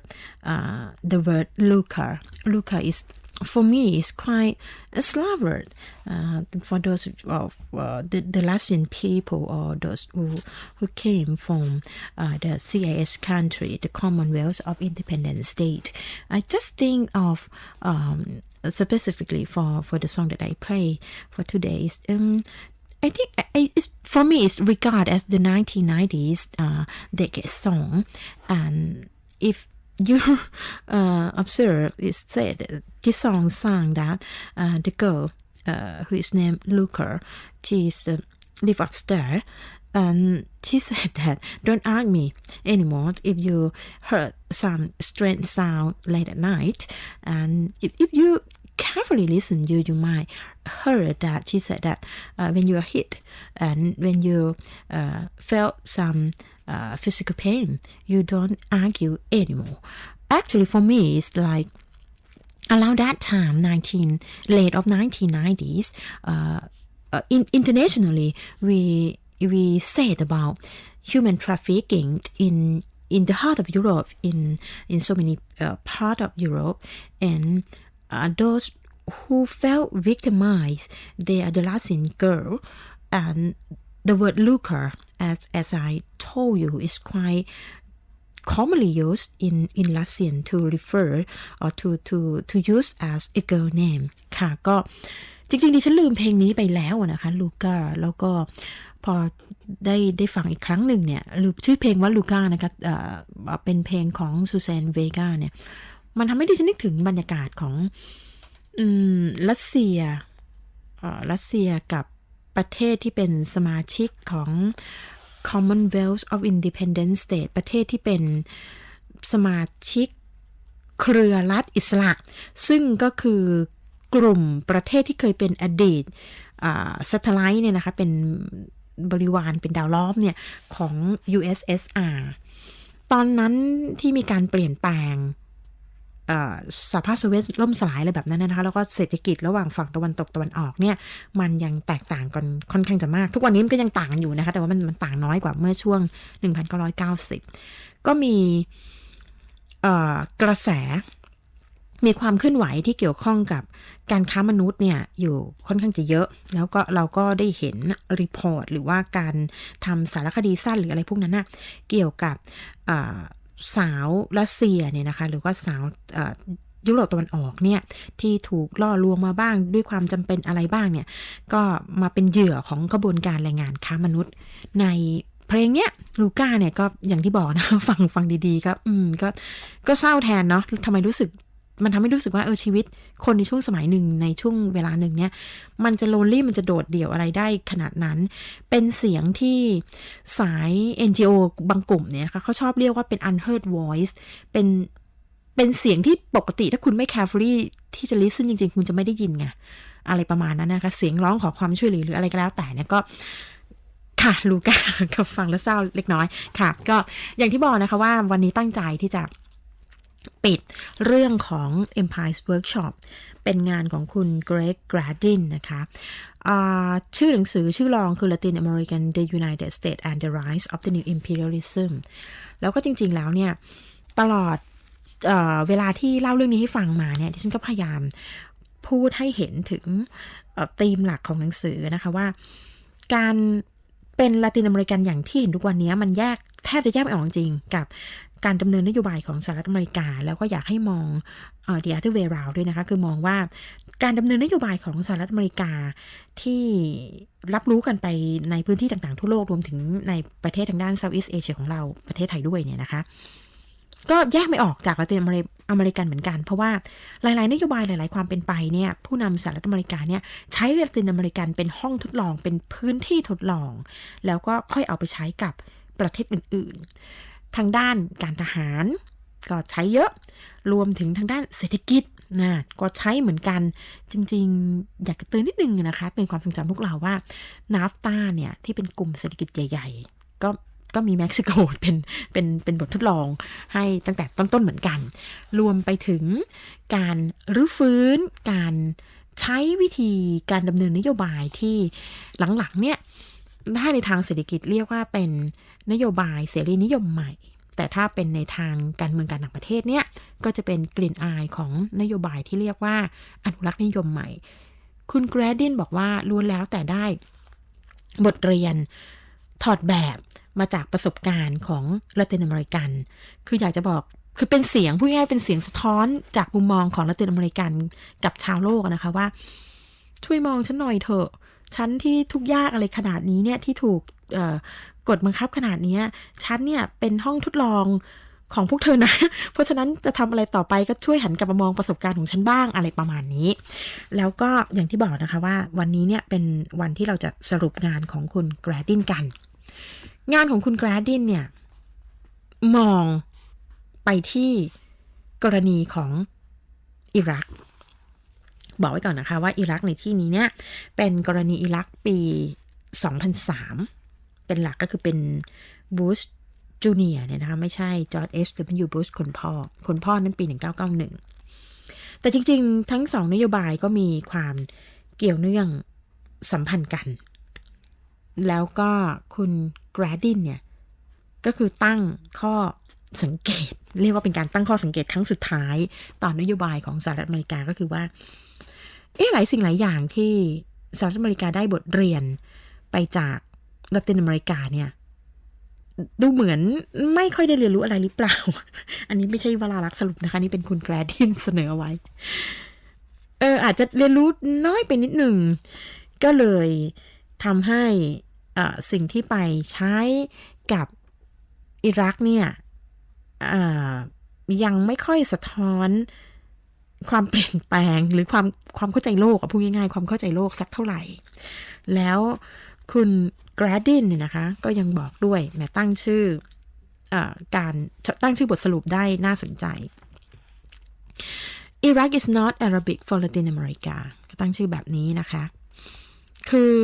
อะไรที่สหรัฐอเมริกาสามารถปฏิบัติการได้อย่างง่ายดายในลาตินอเมริกานิดนึงเนี่ยส่วนหนึ่งก็เพราะว่ามันมีรากเหง้าพื้นฐานความเป็นมาที่แชร์กันอยู่เยอะแล้วก็มีความสัมพันธ์ต่อเนื่องกันมาแต่ว่าอิรักนี่มันไม่ใช่นะความเป็นตะวันออกกลางเนี่ยมันมีกลิ่นอายของความต่างยิ่งปัจจุบันนี้ยิ่งไม่ต้องพูดเลยนะ มันเห็นชัดเจนมากแล้วก็สิ่งที่คุณแกรดินพยายามจะบอกก็คือว่าความต่างตรงนั้นแหละที่ทำให้ความเป็นimperialism ของอเมริกันเนี่ยจะถูกตั้งข้อสังเกตได้อย่างชัดเจนมากยิ่งขึ้นแต่ว่าพอไปอยู่ตอนที่ไปใช้นโยบายแบบนี้ในลาตินอเมริกันมันเห็นไม่ค่อยชัดไงมันใกล้ๆกันมันคล้ายๆกันมันมีประวัติศาสตร์ร่วมกันมันก็เลยเห็นไม่ชัดแต่ว่าพอมาเอานโยบายอะไรแบบนี้มาใช้ในอิรักมันก็เห็นชัดเจนขึ้นแล้วก็ได้รับเสียงต่อต้านได้รับการตั้งคำถามเยอะแยะมากมายนี่เป็นบรรยากาศสรุปของตัวคุณกราดินที่พูดเอาไว้ในตอนสุดท้ายจริงๆเนี่ยนะคะต้องบอกไว้ก่อนนะคะว่าหนังสือเขียนขึ้นมาเนี่ยตอนที่ตีพิมพ์หนังสือเนี่ยมันก็ปีอะไรล่ะมันสักประมาณปี2006นะคะตอนที่พิมพ์หนังสือออกมาเนี่ยคือปี06ก็เท่ากับ10ปีแล้วเนาะ10ปีมาเนี่ยโลกมันเปลี่ยนเยอะนะคะโลกมันเปลี่ยนเยอะมากแล้วก็ตอนที่เขียนหนังสือเรื่องนี้จนกระทั่งตีพิมพ์ครั้งแรกคือปี04ก่อนจะทำเป็นปี06ก่อนที่จะมาพิมพ์เป็นฉบับที่ดิฉันได้มีอยู่ในมือเนี่ยอันนี้คือปี2010ตอนนั้นลาตินอเมริกาเนี่ยช่วงปี06-09เลยแบบนั้นนะคะก็ยังเป็นสายพิงค์จำได้ไหมคะที่ดิฉันเล่าให้ฟังว่าผู้นำของหลายๆประเทศเนี่ยอย่างลุยส์อินาซิโอลูลาเดซิวาอันนี้เรียกว่าลูล่านะคะดิฉันเรียกแบบคนทั่วไปครับเวลาพูดถึงผู้นำคนนี้ของบราซิลเราก็เรียกกันว่าลูล่าเป็นผู้นำบราซิลซึ่งมีพื้นฐานมาจากการเป็นผู้นำสหภาพแล้วก็มีเอโวโมราลนี่ก็ดิฉันเคยเล่าให้ฟังว่ามีพื้นฐานมาจากการเป็นเขาเรียกอะไรโคคาวโกรเวอร์เป็นคนปลูกต้นโคคาวที่เป็นสารตั้งต้นของไอโคเคนนั่นแหละค่ะแล้วก็มีเฟอร์นันโดลูโกอันนี้จากปารากวัยอันนี้เป็นสายของกลุ่มที่ทวงถามวิธีคิดวิธีมองของลาตินอเมริกาว่าควรจะให้เขามีพื้นที่ที่เป็นอิสระมีวิธีคิดในการแสดงความเป็นตัวตนอย่างชัดเจนไม่ต้องอยู่ภายใต้ร่มเงาของสังคมอื่นโดยเฉพาะสังคมตะวันตกเนี่ยนะคะจำได้ใช่ไหมคะดิฉันเคยพูดให้ฟังว่าวิธีคิดแบบนี้เนี่ยในช่วงทศวรรษ1980ตอนที่มีกระแสอนุรักษ์นิยมแพร่ออกมาอนุรักษ์นิยมใหม่เนี่ยนะคะในภายใต้การสนับสนุนของโรนัลด์ เรแกนเนี่ยแพร่ออกมาจากทางอเมริกาทางลาตินอเมริกาเนี่ยเขาก็เริ่มมีขบวนการเคลื่อนไหวที่เรียกว่า liberation theology หรือเทววิทยาเพื่อการปลดปล่อยเนี่ยนะคะผู้นำของปารากวัยในช่วงทศวรรษแบบนั้นเนี่ยเฟอร์นันโดลูโกเนี่ยเป็นคนอยู่ในกลุ่มตรงนี้แล้วผู้นำของเอกวาดอร์ในช่วงเวลาแบบเดียวกันนะคะลาฟาเอลคอเรียเนี่ยก็อยู่ในส่วนนี้เหมือนกันคือเป็นสายพิงค์เนี่ยนะคะเป็นสายพิงค์แล้วก็คนที่ดิฉันพูดให้ฟังอยู่หลายครั้งแล้วก็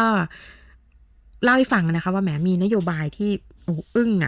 ทำได้เนาะทำได้แล้วก็ทำให้เกิดกระแสเรื่องของ Pink Movement เนี่ยนะคะในกลุ่มผู้นำลาตินอเมริกาจริงๆเนี่ยเรียกว่าเป็นแชมเปี้ยนของคนรุ่นนั้นในสมัยนั้นเสียชีวิตไปแล้วนะคะก็คือฮูโก ชาเวส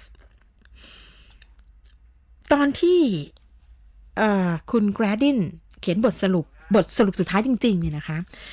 ตอนที่บารัก โอบามากำลังจะก้าวขึ้นมาเป็นผู้นำสูงสุดของสหรัฐอเมริกาพูดง่ายๆคือหลายคนก็กำลังจับตามองว่าโอบามาจะมีนโยบายต่างประเทศที่ไปทางไหนเป็นอย่างไร คุณแกรดดินก็บอกว่าเนี่ยในระหว่างที่โอบามาขึ้นมาแล้วเรากำลังสังเกตกันอยู่เนี่ยว่ามันจะไปซ้ายไปขวาไปกลางละตินอเมริกาเนี่ยอยู่ในช่วงของผู้นำค่อนซ้ายใช้คำว่าค่อนซ้ายนะคะเพราะเป็นผู้นำสีชมพูเนี่ยคือไม่ได้ซ้ายอะไรมากมายไม่ได้คอมมิวนิสต์อะไรหรอกอย่างเก่งก็สังคมนิยมประมาณนั้นทั้งหมดที่พูดมาเนี่ยเป็นสิ่งที่คุณแกรดดินบอกว่าต้องเฝ้ามองอย่างใกล้ชิดแต่ว่าอย่างที่บอกนะคะว่าดำเนินรายการนี้มาดิฉันก็บอกได้แค่ว่าณเวลานี้เนี่ยแม้กระทั่งเวเนซุเอลาเองเนี่ยพิงก็รีไซน์เป็นเพลพิงค์ไปแล้วนะคะก็ยังมีกลิ่นอายพิงค์อยู่แต่ว่าก็เพลละก็คืออ่อนบางลงไปส่วนในสหรัฐอเมริกากับอีกมุมหนึ่งเนาะคือยังไม่รู้นะคะว่าแซนเดอร์จะไปได้มากน้อยแค่ไหนแต่ว่าไม่ว่าแซนเดอร์จะได้โอกาสในการรับเลือกหรือไม่การที่วิธีคิดแบบแซนเดอร์เนี่ยนะคะขึ้นเบอร์นีแซนเดอร์เนี่ยขึ้นมาได้ในขนาดนี้เนี่ยปลุกกระแสขึ้นมาจนกระทั่งบางพื้นที่ในหลายๆพื้นที่เนี่ยกลบรัศมีของฮิลลารีคลินตันไปได้เนี่ยอันนี้ก็น่าสนใจตรงที่ว่าหรือว่ากระแสพิงค์เนี่ยอาจจะเป็นเพลพิงค์มากๆด้วยเนี่ยมันไหลกลับเข้าไปในสหรัฐอเมริกาที่ฉันไม่ทราบเหมือนกันอันนี้เป็นบทสรุปของคุณแกรดดิน for today I think that we will end the Empire's workshop. The subtitle is Latin American, the United States and the Rise of the New Imperialism, written by Mr. Greg Graddin. I said that for Mr. Graddin, he mentioned quite a lot, and he tried to urge us to consider the way that the American government, for the time that this book initially published in 2006, and for the soft cover, I got the version of the 2010. At that time, Barack Obama is still on the rise for his first term. And at that time, so many international critics argue about the failure. I think that I can use the word failure for American policy in Iraq. I mean, the 2003 war initiated by George Bush. And Mr. Graddin at that time, and I told the audience in Thai that for so many Latin American countries, the leader are the pink tide. And the changing leader of American to Obama at that time, no one knows for sure what international policy or the foreign policies of Obama will look like. And we later know that he used the word pivot to connect American foreign policy to our Asian continent. But at that time, no one knows for sure. That's why so many people asked what's gonna happen. And Mr. Graddin specifically asked what will American do to Latin America. And what I like to say is that for now on, the thing is that those leadership in Latin America is